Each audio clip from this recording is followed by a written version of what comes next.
ఒకే Telugu view పాయింట్కి తిరిగి స్వాగతం. నౌకా రవాణా భారత్ ప్రపంచ పటంలో ఎందుకు వెనకబడింది? ఒకనాడు భారత్ నౌకా రవాణాలో చాలా ముందుంది. చోళుల టైంలో మొత్తం ఏషియా, సౌత్ ఈస్ట్ ఏషియాకి చైనా దాకా రవాణా చేసిన సంఘటనలు ఉంది. ఇటువైపు అరబ్బులతోటి మనకు పురాతన కాలం నుంచి కూడా వ్యాపారం ఉంది. రోమన్ సామ్రాజ్యంతో వ్యాపారం చేసినటువంటి దాఖలాలు ఉన్నాయి. అటువంటి భారత్ ఇటీవల ఈవెన్ బ్రిటిష్ వాళ్ళ మూలాన అసలు టోటల్గా కునారిల్లిపోయింది. మరి స్వాతంత్రం వచ్చిన తర్వాత ఏమైనా బాగుపడిందా అంటే 77 సంవత్సరాలు అయింది స్వాతంత్రం వచ్చి. ఎక్కడున్నామండి మనం? అందరు చెప్తున్నారు భారత్ మూడో ఆర్థిక వ్యవస్థ కావాలి అనేది. కావాలి అంటే ఏం చెప్తున్నారు? మన ఎక్స్పోర్ట్స్ పెరగాలంటున్నారు. ఎక్స్పోర్ట్స్ పెరగాలి అంటే ఏం కావాలి అసలు? ఒకవైపు క్వాలిటీ ప్రోడక్ట్స్ తయారు కావడంతో పాటు అంతకన్నా ముఖ్యమైనటువంటి మౌలిక సదుపాయం పోర్ట్లు కావాలి మనకి. మీరు అనొచ్చు, ఇప్పుడు ఉన్నాయి కదా చాలా పోర్ట్లు అని. నథింగ్ అండి, వాళ్ళు ఉన్నాయి. ఇవాళ ఉన్న పోర్ట్లు ఒక్కటి కూడా రియల్గా డీప్ పోర్ట్ లేదు, పోర్ట్ లేదు. డిపోర్ట్స్ కొన్ని ఉన్నాయి, ట్రాన్స్షిప్మెంట్ పోర్ట్ అయితే ఒక్కటి కూడా లేదు. మీకు దాని గురించి తెలియాలి ముందు. ట్రాన్స్షిప్మెంట్ పోర్ట్ అనేది ఎందుకు అనాల్సి వస్తుందంటే, ప్రపంచంలో మొత్తం జరిగేటువంటి ఈ రవాణా అంతా కూడా రెండు మూడు కాదు, 4-5 ఇంటర్నేషనల్ ట్రాన్స్షిప్మెంట్ రూట్స్ ద్వారానే జరుగుతుంటాయి. ఆ రూట్లో ఉన్నటువంటి దానికి దగ్గరగా ఉన్నటువంటి రేవు పట్టణాలు మధ్యలో ఆగటం, దించటం, తీసుకోవటం చేస్తూ ఉంటుంది షిప్. చాలా పెద్ద షిప్స్ అవి, మామూలు షిప్స్ కాదు. భారత్కి ఎటువంటి పోర్ట్ లేదు, అటువంటి ఒక్కటి కూడా లేదు. దానికి డీప్ పోర్ట్స్ కావాలి. సో మరి ఎక్కడున్నాం మనం ఇవాళ అనేది చూసుకున్నట్టయితే, అసలు ప్రపంచం మొత్తం మీద టాప్ 20 పోర్ట్స్ని తీసుకొని చూశానండి. ఎక్కడన్నా ఉందా అని చూస్తే టాప్ 20 పోర్ట్స్లో భారత్ ఒక్క పోర్టు కూడా లేదు. 20, నేను చెప్తుంది 10 కాదు. మన లార్జెస్ట్ పోర్టు 26వ ర్యాంకులో ఉంది. లార్జెస్ట్ పోర్టు అదేంటో కూడా చెప్తా.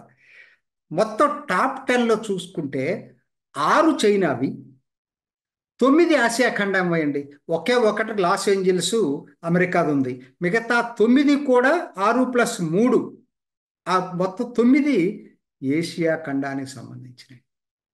ఇప్పుడు చెప్పండి, భారత్ పరిస్థితి ఏంటి? మనం ఎక్కడున్నాం? మన టాప్ 20 పోర్ట్స్ తీసుకుందాం, 10 కూడా కాదు, టాప్ 20 పోర్ట్స్ తీసుకున్నా కూడా అసలు మనకు సరైనటువంటి సమాచారం లేదు. దురదృష్టవశాత్తు భారతీయ ప్రజలకి సరైనటువంటి సమాచారం నెట్లో కూడా దొరకట్లేదు. ఎందుకనంటే మనం కొట్టంగానే ఏమొస్తాయి? మేజర్ పోర్ట్స్ అని వస్తాయి. 13 మేజర్ పోర్ట్స్ ఉన్నాయని వస్తాయి. అవన్నీ పబ్లిక్ సెక్టర్లో ఉన్నాయి, ప్రభుత్వ రంగంలో ఉన్నటువంటి పోర్ట్లు. ప్రైవేట్ రంగంలో ఎన్ని పోర్ట్లు ఉన్నాయి, వాటి వ్యాపారం ఎంత, ఈ రెండు కలిపి చూసినప్పుడే కదా ఏది పెద్దది ఏది చిన్నదనేది తెలిసేది. ఆ పద్ధతుల్లో నెట్లో కూడా మన సరైన సమాచారం లేదు. దాన్ని సపరేట్గా చూసుకోవాల్సిన పరిస్థితి వస్తుంది.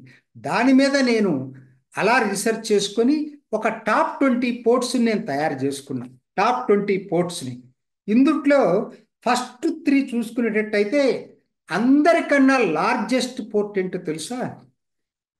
పబ్లిక్ సెక్టర్ పోర్ట్ కాదు, Mundra, Adani Mundra port largest port in the country, commercial port. దానిది 180 మెట్రిక్ మిలియన్ టన్నులు వ్యాపారం చేసింది 23-24కి.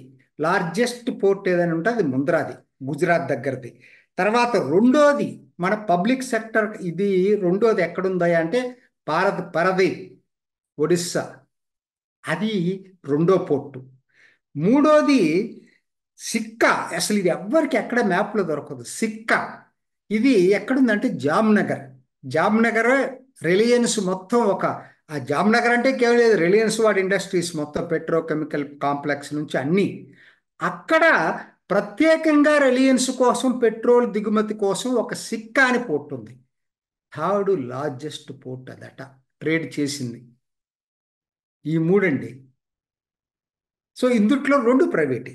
తర్వాత టాప్ 20లో చూస్తే నేను 10 గవర్నమెంట్ సెక్టరీ, 9 ప్రైవేట్ సెక్టరీ, ఒకటి కొన్ని బెర్తులు ప్రైవేటీ, మిగతాది గవర్నమెంట్ది. మొత్తం టాప్ 10లో మీరు చూసేటట్టయితే ఆ, టాప్ 10లో ఆ 9లో కూడా 8 అదాని.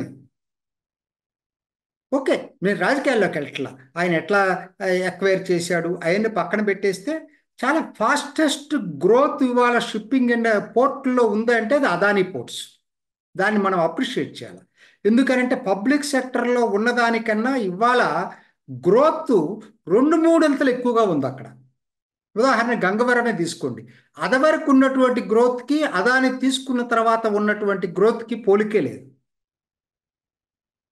9లో ఒక్కటి సిక్కా తీస్తే మిగతా 8 ఆయనయే. మార్మగోవా ఏంటంటే కొంత అదానికి ఇచ్చారు, మిగతాది పబ్లిక్ సెక్టర్ కిందనే ఉంది. సో 10, నేను అవన్నీ లిస్టు చాలా ఉంది, ఇంకొకసారి ఎప్పుడైనా మొత్తం లిస్టు కూడా ఇవ్వటానికి నేను ప్రయత్నం చేస్తాను. ఫాస్ట్గా చదువుతాను. ముందర పారదీప్, సిక్కా, కాండ్లా, జవహర్లాల్ నెహ్రూ పోర్ట్ అథారిటీ ముంబై, విశాఖపట్నం, ముంబై, కోల్కతా, కృష్ణపట్నం, చెన్నై, టుటికోరన్, ధామ్రా, ఇది కూడా అదానిదే, ఒడిశాలో కొత్తగా వచ్చింది.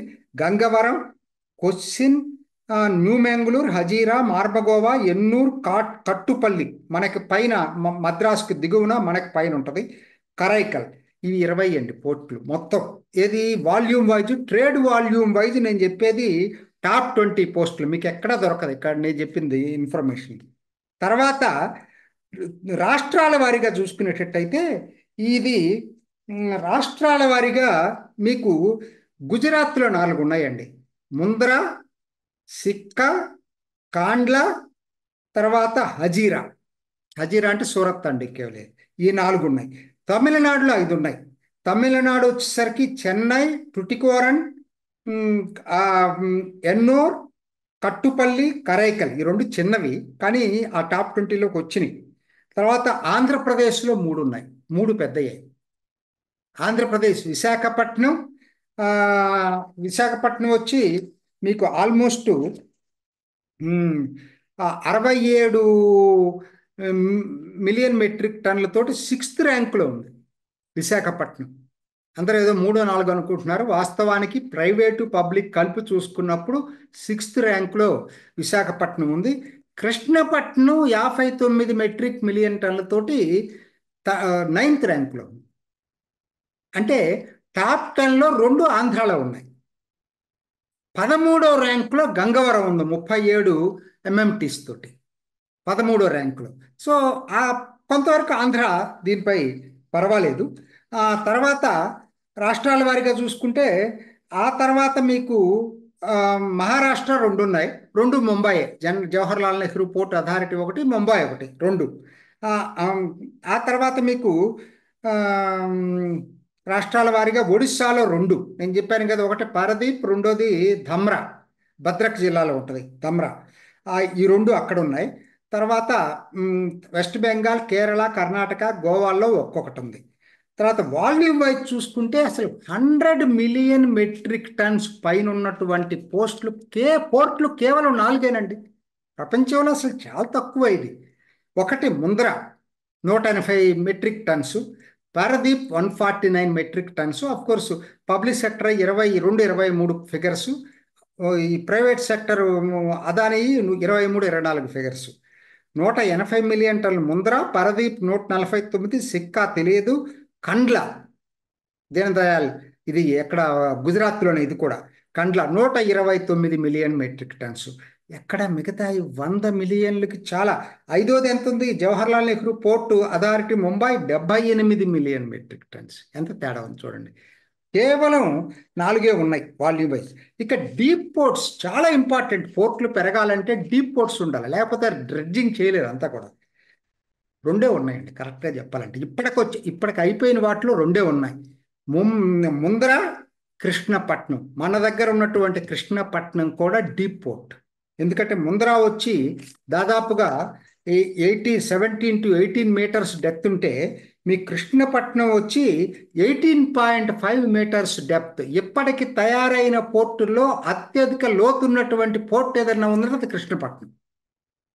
గంగవరం కూడా పర్వాలేదు, 17 నుంచి 18 ఉన్నటువంటి బెర్తులు కొన్ని ఉన్నాయి. గంగవరం కూడా మూడోది చెప్పుకోవాల్సి వస్తే గంగవరం చెప్పుకోవచ్చు దాన్ని. ఇది దీని చరిత్ర.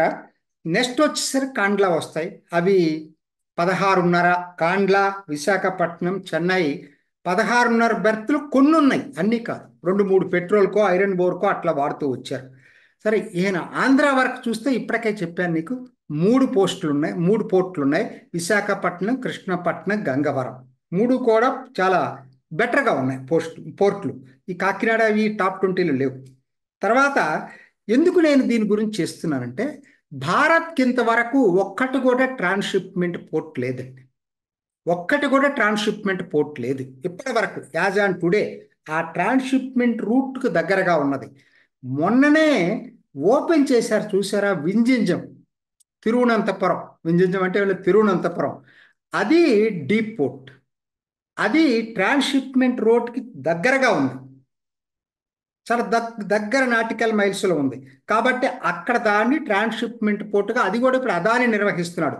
రాష్ట్ర ప్రభుత్వం, కేరళ రాష్ట్ర ప్రభుత్వం, ఆ మెయింటెనెన్స్ అంతా కూడా అదానిది. అది అతి త్వరలో, ఇంకా పూర్తిగా అది ట్రయల్స్ రన్ అవుతున్నాయి, 6 నెలలు లోపల మొదలు కావచ్చు అని అంటున్నారు. మొట్టమొదటి ట్రాన్స్షిప్మెంట్ పోర్టు భారత్కి అది అవ్వబోతుంది. ఆ తర్వాత 2 ప్రధాన పోర్టుల్ని, ట్రాన్స్షిప్మెంట్ పోర్టుల్ని భారత ప్రభుత్వం యూనియన్ క్యాబినెట్ కేంద్ర నిధులతోటి తయారు చేస్తాం. రెండింటిని అప్రూవ్ చేసింది. ఒకటి మీకు గలాథియా బే. గలాథియా బే అంటే అత్యంత కీలకమైన ప్రాంతంలో ఉందండి. అండమాన్ నికోబార్ ద్వీపాల్లో అన్నిటికన్నా చివరలో, టిప్ ఆఫ్ దట్ బాటమ్ సౌత్లో tip of this Greater Nicobar island ఉంటుంది. ఆ గ్రేటర్ నికోబార్ ఐలాండ్లో టిప్పు ఇందిరా పాయింట్ అని ఉంది, అక్కడ గలాథియా బే ఉంది. ఆ గలాథియా బేలో ఇప్పుడు ట్రాన్స్షిప్మెంట్ పోర్ట్ కడుతున్నారు. 41,000 కోట్లతోటి యూనియన్ క్యాబినెట్ ఆమోదం తెలిపింది. ఎందుకు ఇది కీలకం అంటున్నానంటే, ఈ మలేషియా మేజర్ ట్రాన్స్షిప్మెంట్ రూట్ అది. మలేషియా ఆ స్ట్రైట్లోకి వెళ్తుంది, మలయా స్ట్రైట్లో గుండా. దానికి ఇది కేవలం 8 నాటికల్ మైల్స్ దూరంలో ఉంది. కీలకమైన పోర్టుగా మారబోతుంది. ఇన్నాళ్ళ నుంచి మరి 75 సంవత్సరాలు ఎవడు పట్టించుకోలేదు దీన్ని. ఇంకొక పోర్టు ఇటు వెస్ట్ కోస్ట్ సైడ్, బాంబేకి నార్త్గా వధవాన్ అనే చోట, పాల్గార్ జిల్లాలో, అక్కడ ఇప్పుడు అది డీప్ పోర్ట్. ఈ 2 నేను చెప్పింది, ఇందాకడది 20 మీటర్ల పోర్టు గలాథియా బే, ఇది కూడా వధవాన్ కూడా 20 మీటర్లు లోతునైనటువంటి పోర్టు. దీనికి యూనియన్ క్యాబినెట్ 76,220 కోట్లతో అప్రూవ్ చేసింది దీన్ని కూడా. ఈ 3 పూర్తయిన రోజు కనీసం భారత్ ప్రపంచ పటంలో కనపడే అవకాశం ఉంది. అప్పటిదాకా మనం భారత్ని ఎవరు లెక్క చేయడు పోర్టుల విషయంలో. సెమీ కండక్టర్స్ లాగానే ఈ పోర్టులను కూడా 75 సంవత్సరాలు మనం నెగ్లెక్ట్ చేశామని చెప్పచ్చు. ఏది ఏమైనా బెటర్ లేట్ దాన్ నెవర్. ఇది ఈనాటి ఓకే తెలుగు వ్యూ పాయింట్. మరొక ఎపిసోడ్లో మళ్ళీ కలుసుకుందాం. నమస్తే. మీ అభిప్రాయాన్ని కూడా కామెంట్ బాక్స్లో తెలియజేస్తూ ఇలాంటి ఇంట్రెస్టింగ్ అప్డేట్స్ కోసం మా ఛానల్ని సబ్స్క్రైబ్ చేసుకోండి.